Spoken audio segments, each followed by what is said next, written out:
and welcome to Brand X Reviews. This one I'm going to be continuing the series of reviews looking at the Marvel Cinematic Universe tie-in graphic novel series. Now I'm going to very quickly kind of cover what these are, just in case you don't know. I have done reviews of the previous ones up at brandxreviews.com, so I think this is like the 6th one in the series, or maybe how many is it now? Yeah, the 6th one in the series I've done. So I'm going to cover what these are anyway and what has come before. So obviously Marvel Comics have been doing comics for a very long time. Comics like Iron Man, Thor, Captain America, Incredible Hulk have been going since the 60s. Although technically Captain America was going since the 40s, but they kind of relaunched it in the 60s. But recently they've been doing the films based on these characters, and Marvel Studios have actually been making their own films of these. So well, those films anyway, they aren't canon with the comics, they are just adaptations of it. So what Marvel has done is they've done a limited run of comics that do actually tie in, that are canon with the films. So they tend to release one series for each film that's come out. They haven't done it for every film, but they've done it for most of them. So I'll show you what's come up to this point anyway. First one they did was one that tied in with Iron Man, the first film, and it just says based on the hit movie, and it was called I Am Iron Man. Now this one, unlike most of the others, was an adaptation of the film itself. It was the film, just kind of in graphic novel format. There were a few extra little bits, but the majority of it was a graphic novelisation of the film. So it wasn't great, but you can see my review of it. I mean, there were some other bits in it as well, but the majority of it was the adaptation of the film. The next one that came out in 2010 was the Iron Man 2 tie-in, and it was just called Public Identity. And again, you can see it's got a similar look in terms of the cover. It just says based on the hit movie, and it was called Public Identity. Now this one bridged the gap between Iron Man 1 and 2. I've reviewed that separately as well. I've reviewed all these separately, so if you want to see more in specific detail, go to brandxreviews.com. The next one that came out was Captain America, and it was called First Vengeance, based on, well, yeah, it was based on the film The First Avenger, but again, it was its own story. It wasn't a graphic novelisation of the film. Now, after this point, they kind of changed them slightly. They started calling them Preludes. And they'd also have this logo. They introduced this logo, which is the Marvel Cinematic Universe official tie-in. It's like a seal that you get. Now there were 2 of these that they did for the Avengers films. There was Black Widow Strikes and also Fury's Big Week. Those are the last 2 that I reviewed on the website. So the next one in this series is Iron Man 3 Prelude. So this came out last year in 2013.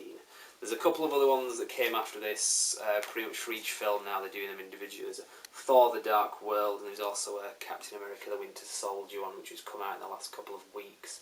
And I believe there's going to be one for Guardians of the Galaxy in the summer of 2014. But for now anyway, I'm going to be reviewing the Iron Man 3 tie-in. Now this one, similar to the first one that came out, the one that was called I Am Iron Man, the majority of this one, well, I say majority, maybe half, is a graphic novel adaptation of the film Iron Man 2. So it's not really all that great, to be honest, because if you've seen the film, I mean, it's interesting reading a graphic novelisation of the film, and it's a very truncated version. It kind of, in 2 issues, it pretty much covers the entire film. So they've cut a lot of things out and just kind of morphed scenes together. So this is pretty much half of the actual graphic novel. Scenes like this you'll recognise. Don't get me wrong, it's interesting to see this, but it would have been nicer if they'd have done more of a new story.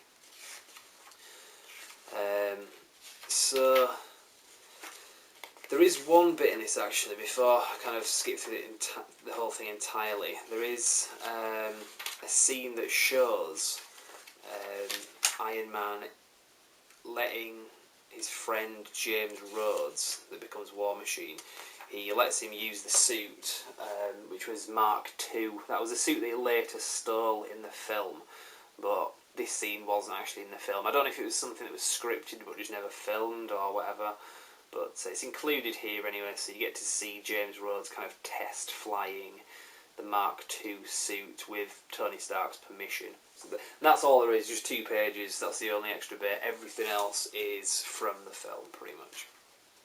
So that's, as you can see, that's about half of the graphic novel itself. That is just graphic novelisation of Iron Man 2. So anyway, we'll cut now into the bit that we want to see, and that is the Iron Man 3 Prelude. So I'll basically go through the story and I'll quickly kind of go through it. So it starts off with Pepper Potts in New York, and she's doing a press conference talking about the building of Stark Tower, which was obviously shown in the film Avengers Assemble, as it's known in the UK. So this is obviously going to be set like a few months before Avengers Assemble, because at that point it had actually been built. So it basically cuts to a scene where it shows Tony Stark and James Rhodes kind of dismantling the War Machine suit that Justin Hammer had helped build in Iron Man 2. So it's pretty much set after Iron Man 2. And Tony Stark's basically kind of annoyed that this suit got built in the first place, because it was done with Justin Hammer's technology, which was pretty slapdash at best. He says that it's kind of offensive that they've kind of morphed Stark technology with Hammer technology. He says that it's like watching a 4-year-old finger paint on the Mona Lisa. It's quite funny that there. So you can see all that that's kind of going on there. They have a bit of banter between them. It's quite good because it does feel like it's set in continuity with the films as it's supposed to be. So anyway, he dismantles the War Machine suit and he builds James Rhodes this other one, like an improved version that is all Stark tech, so it's quite a reliable suit compared to the one that you saw in Iron Man 2. So basically, Rhodey then goes around some of the more sort of dangerous places in the world, like Mumbai in India and also Afghanistan, just kind of fighting terrorists. And but these terrorists are pretty well armed, so he's kind of wondering where they've got all this weaponry from and who's bankrolling it all. He later discovers that it goes back to the Ten Rings, which was the terrorist organisation from Iron Man 1, but it also kind of re-emerged in Iron Man 3. So he's kind of feeding this information back to Tony Stark, but at this stage Tony Stark, a few months later anyway, is in New York, pretty much putting the logo on the Stark Towers. He's kind of, you can see there, he's putting the S where it says Stark on the side of the building. So he's getting closer to the events of the Avengers now. It's kind of flipped. The bit where he was in Afghanistan was like 2 months later, and then Mumbai, India, 2 months later as well. And then he goes to northern Sudan, so that's 2 months later as well. So he kind of skips quite a long way here, just in the course of a few pages. So he goes to Hong Kong, so it's 3 months later now, and there's a bit more kind of action going on, and more terrorists with pretty strong weaponry. So there's a lot of stuff going on. There's people shooting at him. He's firing back. It's kind of, you can quickly get through these pages. You can see just looking at it, there's not a lot of reading to be done, so it doesn't take long to read. Yeah, I'll just kind of flick through this.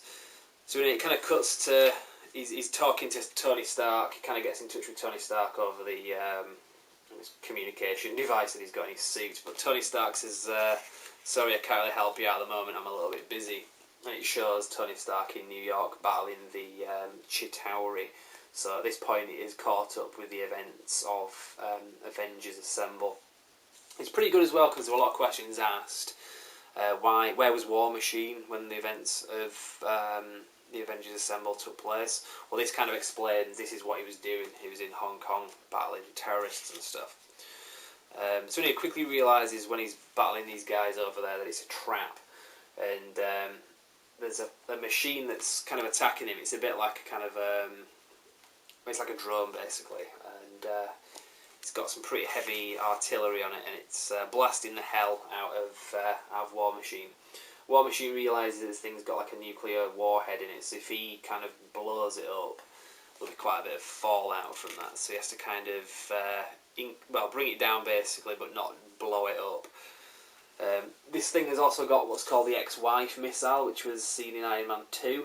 which is a hammer technology missile. Now in the film Iron Man 2, you didn't actually get to see the ex-wife missile work. It's not a big missile, it's about the size of a cigar basically. You probably remember it, and he fires one and it's a dud. But in this machine's actually got some ex-wife missiles, and they actually work as well, so you can kind of see what damage they do. They get fired at War Machine, and he gets kind of messed up. Takes a couple of hits, to be honest, from this thing. So it cuts to part 2 anyway. So War Machine's pretty much down and out of it. He kind of slowly starts to reboot his suit up. And again, there's not a huge amount of dialogue that's going on. So he fights this machine, and it cuts back to him trying to get in touch with Iron Man again, and Iron Man's like saying, you know, I'm still pretty busy at the moment. So you can kind of, again, it cuts back very quickly to the events of Avengers Assemble, just in case you missed it from part 1, because he's part 2 now.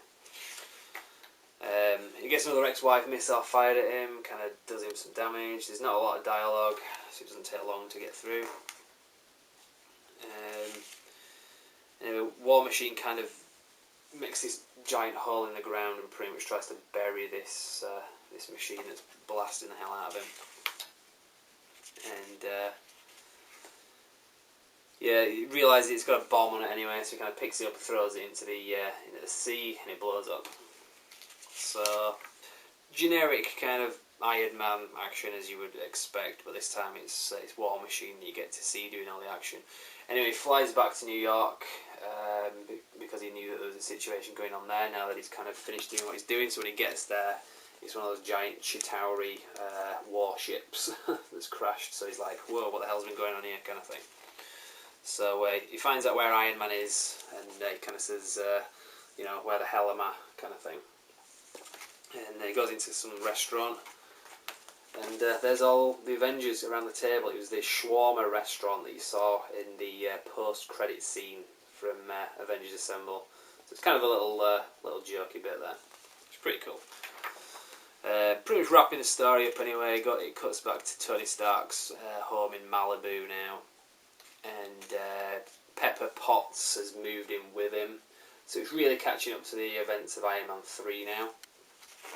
And Tony Stark basically says, because of the events of New York, just us having a couple of suits, Iron Man, War Machine, it's not going to be enough. We're going to need an Iron Legion. And it kind of shows you some kind of holographic blueprints there of what he's building that we're going to see in Iron Man 3, which we do obviously. If you've seen Iron Man 3, he's got like a whole load of suits that kind of operate on their own without being piloted. So it's kind of like shows you a little glimpse of what's to come.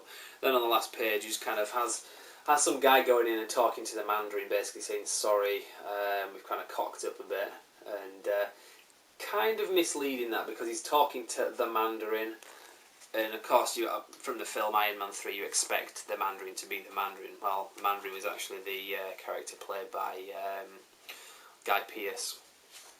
So, but still, I mean, that's probably supposed to be a Guy Pearce character anyway. And that's pretty much it. It says to be continued in Iron Man 3 there, so that's where it ends, basically. It's a pretty good story, and it does a good job of bridging the gap from Iron Man 2 through the Avengers into Iron Man 3. So it's pretty good from that point of view. It's definitely worth reading anyway. It's just a shame that the first half of this was just an adaptation of Iron Man 2, because all this was pretty much a waste of pages, but then again, you know, they had to fill it somehow. It would have been even smaller otherwise. Now this does include part 1 of, I think it was a 6-part graphic novel that came out in 2006, Iron Man Extremis. I think it was 2006. I know it was before Iron Man, the first film anyway.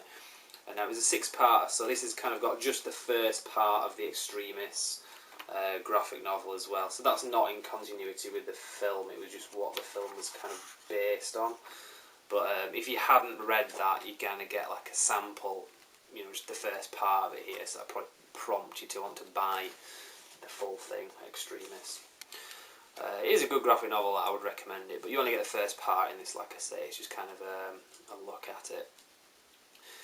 So that's pretty much it anyway. There's nothing else. Some of the earlier ones had what was called a spotlight feature, which was like interviews with the artists and the people that wrote the stories, that kind of thing. There's nothing like that in this, unfortunately. But don't get me wrong, it's still pretty good. The story that is included, the actual prelude itself, even though it's very short and it took about maybe 15 minutes to read, it was still worth it was worth doing. It was worth getting as well, and it's not expensive. I got this pretty cheap off Amazon, so I would recommend it. Do I have anything else to say about that? Like I say, there's going to be a couple more of these coming up. I'm going to be reviewing the Thor: The Dark World prelude, and then next I'll be doing Captain America: The Winter Soldier prelude. So I think these ones feel a little bit thicker as well. I'm just flicking through them; they do seem to have quite a bit more in them. So that's the review anyway. If you want to see the others, go to brandxreviews.com. You can access the videos through there, or also go to the YouTube channel, and we will see you next time anyway. Thank you very much for watching.